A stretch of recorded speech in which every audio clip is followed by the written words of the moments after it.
Hello everyone, my name is David Delano. Thank you so much for giving me a few minutes of your day. You can follow me, check out GetSportsStrong.com along with BetOnGetSportsStrong.com. You can also follow Get Sports Strong on Facebook and Twitter. I do have a free Major League Baseball play for you for Monday, June 25th. But I'm going to go on maybe a 4-minute rant here about betting slumps. If you don't care to hear that, go ahead and fast forward maybe 4 minutes, and I'll get you right to the free pick, all right? All right, so you didn't fast forward. That means that you don't mind me going on a little bit of a rant. Yes, last week actually had a little bit of a rough week. Just to kind of go to the end of the week, and we're at the last free pick video. Friday we went 1-4. Saturday came back with 5-1. Yesterday on Sunday we went 1-2. Even though the one win that we had was the Miami Marlins at plus 153. One thing with slumps, you don't want to. You look back and see what happened, but sometimes you got to think: why did I lose these games? Was it the system, or did weird things happen? For example, and I don't want to dwell on it too much, have put out a free pick on Friday. I had under 9.5 runs in the Boston-Seattle game. They had 9 runs in the first inning. It was like 24 runs scored in a game, I believe. It looked like a terrible pick. I felt that all signs in the system I've been following, it's been very successful, pointed to the under. Next day, I thought all signs pointed to the over. So I'm not going to worry about that. I'm going to take the over the next day. It went to a push, at 9 runs total. Sometimes weird things happen in baseball. A couple things that I'll recommend, and I'd appreciate any comments you guys want to say. What are your recommendations for slumps? First things I'll say when you're in a slump, my number one most important, no matter what your strategies are doing, I'm not the god of sports handicapping. I don't know it all. But the number one thing that I will tell anybody in a slump is never make 1 game. Never make 2 games. Never make 3 games your everything. All right? There's always a chance you can lose. And what I mean by that is, I had a rough week. Could have said yesterday, Houston Astros, minus 330. We're all in. You say we lost $1,000 this week. We're going to put $6,000 on the Astros. Never make 1 game your everything. I just took the Astros on the run line yesterday, or even money line. Yeah, they smoked the Royals. Yeah, in hindsight it would have worked, but they always could lose. First of all, never lay 300 on baseball. But never make 1 game your everything. Because always think, if you're looking for that 1 game to give you a comeback, what if you lose? It could set you back. So never make 1 game your everything. Now, there's different ways to, and I'm not going to get into that now, to come back. But one thing that and I wonder how people feel about this opinion. Some people may not like it. Some people may like it. I know guys out there who bet 1 game a day. I know guys out there who bet 13 games a day. That's a little bit too much for me. One thing I'm thinking about doing here next few days, and I did it the last couple, maybe playing a few more games than I normally play if I like the games. Usually what I'll do is find the 1 to 3 games that I like the best, and I'll play those. There may be 7 or 8 other games that I picked, but I'll say, you know what, I don't want to put this many plays out. We're just going to go with these games. One thing that you could do, let's just use simple numbers here. Let's say that you bet $150 on an average day betting on baseball. Let's say that you bet $50 a game, 3 games a day, $150.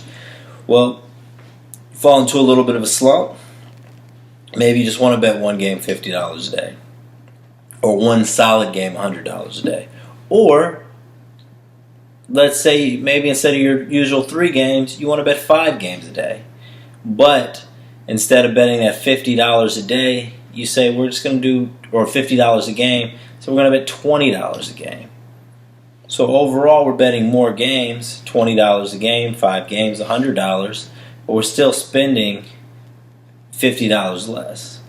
This is just a way to do it because you just want to get your confidence going. I'd recommend that you keep playing in slumps and don't just completely stop.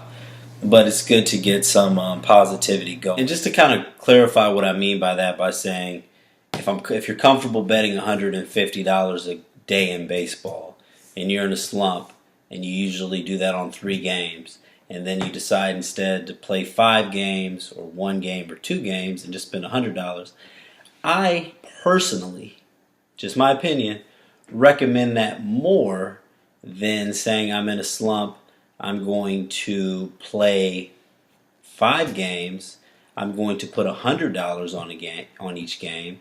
So now I usually spend $150 a day betting on baseball, but now I'm going to spend $500 a day betting on baseball. You know, I don't recommend going out of your comfort zone. I don't recommend chasing bets. Stay within your limits, be responsive, and going. So anyway, you guys can let me know what you think.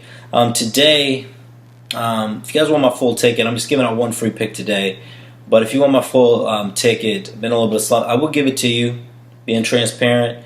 Text Get Strong 702-850-1380. At this moment, I'm giving out my best bet, but there's some other things I'm still looking on, so I'm not going to throw out a video with 5, 6 picks. Also, if you got any opinion on any game, or you want my opinion, personal opinion, you could take it, you could run with it, you could tell me to go to hell. Just say if there's a game that you want to play and you just want a second opinion, you could, text me. You could say, David, what do you think about the Reds and Braves? I'll text you my thoughts on it. It might be a game. You may ask me about a game that I'm not playing, that I don't really like either way, but that's fine. Text me, I'll tell you. All right. So here, let's go ahead with my best bet of today. I plan on betting on more than 1 game today, but this is my best bet, and I'm going to go to St. Louis, where the Cleveland Indians are taking on the St. Louis Cardinals. You got Clevenger on the mound for the Indians, 6-2 with a 3.0 earned run average on the season, going against John Gant for the Cardinals, who is 1-2 with a 4.39 earned run average on the season. Well, I'm looking at the Cleveland Indians here, minus 120. I think that's great value on the Indians right now. Cleveland Indians have won 7 in a row. They're hot. Cardinals have won 2 in a row, but only 4-8 in their last 12 games. Clevenger 2-0 with a 1.69 earned run average in his last 3 starts. 3-1 on the road this season with a 2.27 earned run average. Gant 0-1 with a 6.52 earned run average at home. The Cardinals have lost all 3 games that he started. I'm not going to overthink this. Going to take the Cleveland Indians at a good price, even though they're on the road. Minus 120, Cleveland Indians on the money line. Sorry for the rant. It was a little scattered. I'm going to actually probably do a series of videos more talking about money management, talking about slumps and things like that. But in the comments, we've got an extensive travel week coming up this week, so may not be as heavy on the picks all week long, but we'll see how it goes. God bless everybody. Thank you so much for watching. If you subscribe to the videos, I appreciate that more than anything. Monday, June 25th, Cleveland Indians on the money line. Let's get it done.